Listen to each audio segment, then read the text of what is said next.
ఈ 2025వ సంవత్సరం మీరు దేవుని కుమారులు అని ప్రభువు నిర్ధారణ చేయునుగాక, ఆయన ఆమోదించునుగాక.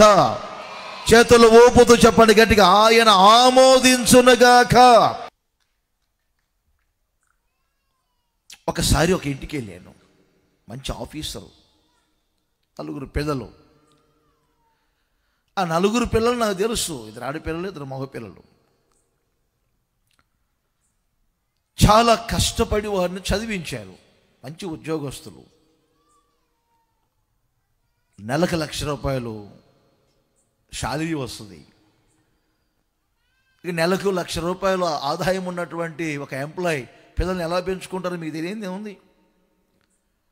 చక్కగా 2 పిల్లల్ని మెడిసిన్ చేయించారు, 2 పిల్లల్ని బ్యాంకు చదివించారు. మొత్తం మీద పిల్లలు ఏమండి, ఒక అమ్మాయి 2 పిల్లలు పెళ్ళి చేసుకునే వయసుకు వచ్చారు, ఇంక 2 పిల్లలు కొంచెం చిన్న పిల్లలు. ఇలా జరుగుతూ ఉంది. ఒకసారి నేను 2 సంవత్సరాల గ్యాబులో వాళ్ళ ఇంటికి వెళ్ళాను. ఆఫీసర్ గారు తన గురించి చెప్తున్నారు, తన భార్య గురించి చెప్తున్నారు, 3 పిల్లల గురించి చెప్తున్నారు. 4వ పాపన్న గురించి చెప్పట్లేదు, అంటే మొదటి పాప గురించి.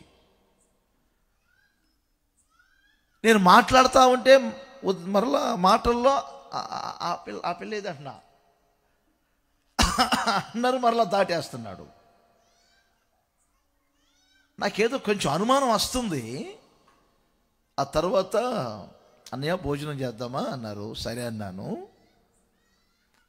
కొంచెం వాష్రూమ్లో హ్యాండ్ వాష్ చేసుకోండి అన్నయ్య అంటే సరే అన్నట్టు వెళ్ళాను. అప్పుడు తలుపేసి పర్సనల్గా చెప్పాడు, అన్నయ్య నేను ఎవరికి చెప్పలేదు, ఇప్పటి వరకు మీ దగ్గర కూడా ఓపెన్ కాలేదు, చెప్తున్నాను, ఆ పిల్లని ఇంటికి రావద్దని చెప్పాను అన్నాడు. ఏమి అన్నాను. బ్యాంక్ కోచింగ్ అని చోటుకి వెళ్ళింది, వేరుగా కాదు. ఆ తర్వాత అక్కడ చేయకుండా స్నేహాలు చేసింది, ఒక బాబుని ఇష్టపడి చేసుకుంటానన్నది. చేసుకో, నీకు కాదంటలేదు, కానీ నా ఇంటికి రాబాకు. 3 పిల్లలు ఉన్నారు ఇంకా నీ వెనక, నువ్వు ఆ దారిలో వెళ్తే ఈ 3 పిల్లలు కూడా అదే దారిలో వెళ్తారు, వాళ్ళ భవిష్యత్తు పాడైద్ది, నువ్వు నిర్ణయం తీసుకొని వెళ్ళిపోతున్నట్టు వెళ్ళిపో అని చెప్పి ఆ పిల్లలను పంపించేశాడు ఇంట్లోంచి బయటికి. బాగా ఆలోచించి ఆ పిల్ల చేసినటువంటి ఒక చిన్న తప్పుకి ఆ తండ్రి, అర్థమైందా, నేను కుమార్తెను నా కుమార్తె అని ఒక తండ్రి ఆమోదించలేకపోతున్నాడు. ఆమె నా కుమార్తె అని చెప్పి రూఢిపరచలేకపోతున్నాడు, రుజువుపరచలేకపోతున్నా నా కుమార్తె అని. కొంచెం ఆలోచన చేయండి. ఇప్పుడు నేను అడుగుతాను,